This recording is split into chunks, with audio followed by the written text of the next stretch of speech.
Kamusta sa lahat? Maligayang pagdating sa aking channel. Binasag ng sikat na aktor na si Engin Ecurek ang kanyang katahimikan at nagbigay ng pahayag pagkatapos ng malungkot na insidente na naganap kamakailan. Komunikasyon sa media. Sa press conference na kanyang ginanap sa pagtugon sa laro, kinondena ni Engin Ecurek ang pangit na pag-atake na kanyang dinanas at ibinahagi ang trauma na kanyang naranasan. Sa harap ng matinding interes mula sa mga miyembro ng press, ang asawa ni Engin Ecurek, si Tagba Buyak Ustan, ay sumuporta sa kanya ng may determinadong saloobin. Habang hawak ni Engin Ecurek ang mga mikropono gamit ang kanyang mga kamay, may mga bakas pa rin ng pag-atake sa kanyang mukha.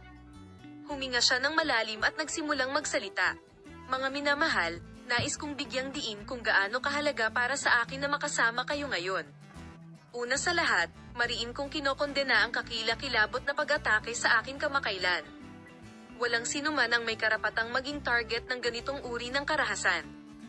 Sa tingin ko, walang lugar ang mga ganitong pangyayari sa ating lipunan." Ang mga pahayag ni Engin Ecurek ay nakaapekto sa lahat sa silid at namayani ang katahimikan, pagkatapos ay nagpatuloy tulad ng sumusunod. "Ang aking pamilya at mga mahal sa buhay ay kasama ko upang malampasan ang mahirap na prosesong ito. Lalo na ang aking asawang si Tagba, na kasama ko, ay napakahalaga sa akin. Bilang karagdagan sa kanyang pagmamahal at suporta, nais ko ring ipahayag ang aking walang katapusang pasasalamat kay Tagba sa okasyong ito."